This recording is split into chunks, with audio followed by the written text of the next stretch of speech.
Hey guys, I just got back from an amazing but somewhat cursed trip to Thailand, and it reminded me that traveling gluten-free is hard, and traveling gluten-free in Asia is even harder. That's because on top of having to avoid common foods like bread, noodles, fried food, you also have to avoid soy sauce because for whatever reason, soy sauce has wheat in it and it's not gluten-free, and that stuff isn't everything here. So when I initially started planning the last minute trip to Thailand, I was pretty concerned if Thai people would know what gluten is, do they know how to handle food allergies, would I be able to communicate with them? However, I'm happy to say in terms of gluten-free, Thailand was actually pretty good and I didn't have any issues with it, but my stomach got cursed for other reasons I'll go over later. So in this video, I'm going to help you plan your gluten-free trip to Thailand. I'm going to go over stuff like how gluten-free is Thai food, how you can easily find gluten-free restaurants in Thailand, and then some general travel advice like where to go and where to stay. So stick around for that.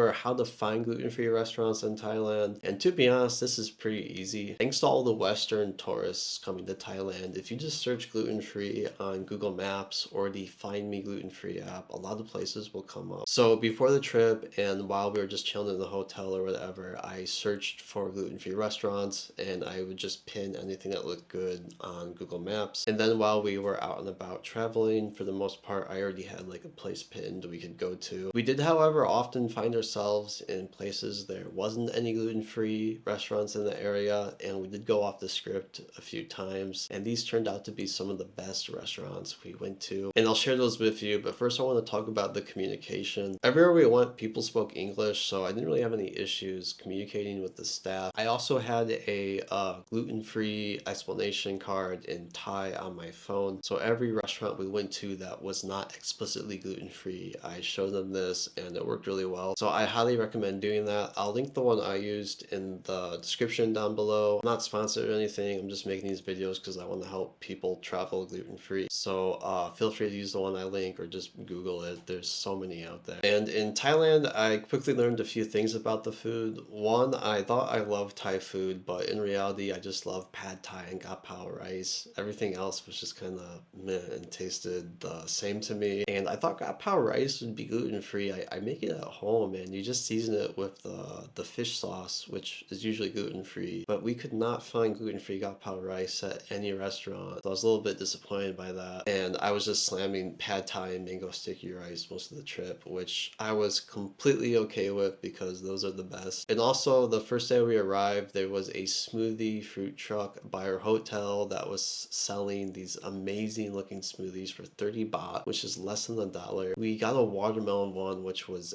absolutely delicious, but let me tell you, that thing put a curse on my stomach. I don't know if it was like a radioactive watermelon or something, but I was just running to the toilet the next few days just trying to get it out of my system. So to get into recommendations, the first one I have was my favorite restaurant of the trip, which is conveniently located in the main cultural area of Bangkok, I guess. Here you have the top tourist sites like the Grand Palace, the Reclining Buddha, and a temple that I have no idea how to say the name. I think it's Wat Arun Ratchaboraram. Probably butchered that. So after a long day of sightseeing, we were absolutely famished, and in the Find Me Gluten-Free app, I found one place in that area that looked delicious called the Tsunamnia Eating Room. Again, I probably said that completely wrong. And we just walked up here with no reservation, and we were so lucky because one table opened up right when we got there, and it was seated right by a window overlooking the river while the sun was setting. So it was an absolutely beautiful dinner, and I had the best pad thai of my life here. I mean,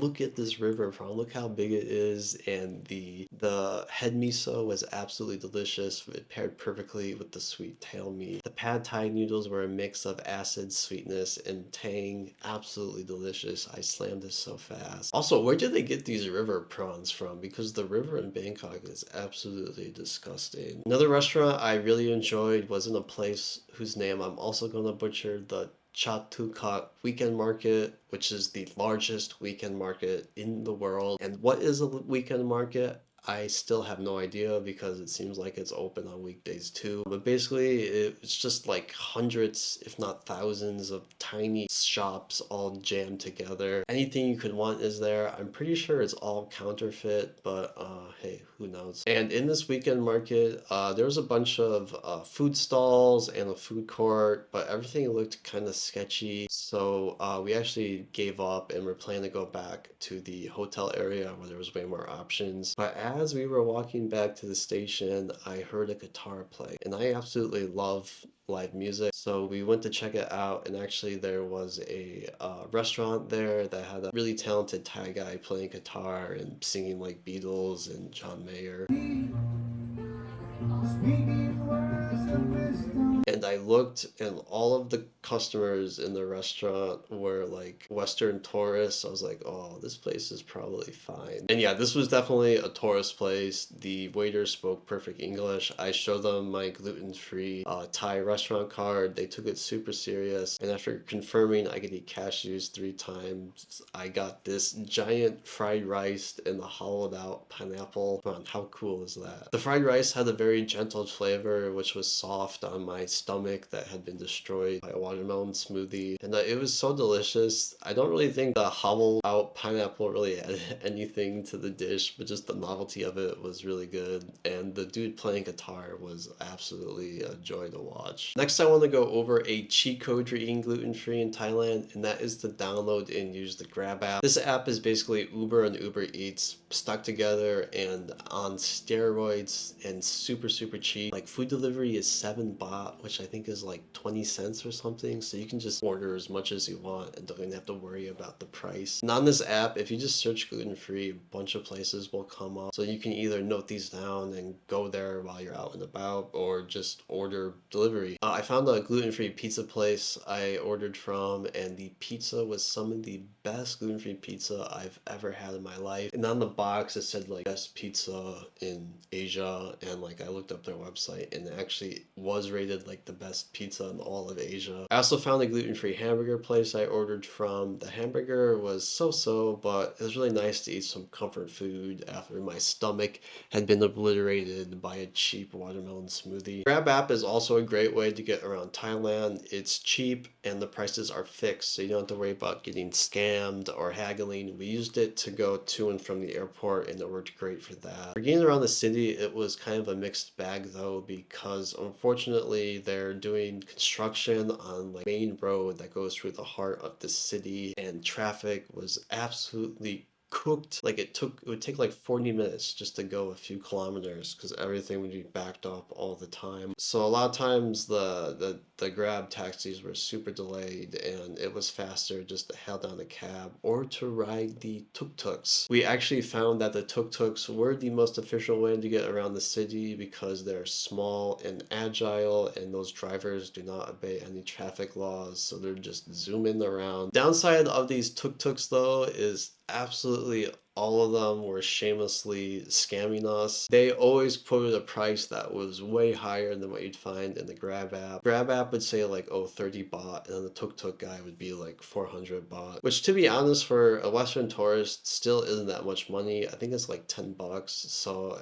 you can just bite the bullet on that, or you can do what I did and I started haggling with them. And let me tell you, these guys were merciless with the haggling because they know they can just wait for the next tourist that will just say yes right away to their exorbitantly high price. So basically what I did is they would always say 400 and I would say 200, and as long as they came down a tiny bit I would just say yes. And yeah, it was kind of fun to haggle, to be honest. And to wrap this video up, I just want to talk about hotel recommendations. So we stayed at 2 places and both of them were great for their own reasons. First night we stayed at the Praia Palazzo Bangkok, which is a beautiful historical Italian villa. This was originally a house of a Thai aristocrat. Then it became a school, and now it's a beautiful hotel. And it's only accessible by a river ferry. So they have this 24-hour river ferry service that will just take you to and from the hotel across the river. And yeah, it's just a really beautiful building. The room is super cute. There's a Michelin guide restaurant in there too that we ate at. Food was absolutely delicious.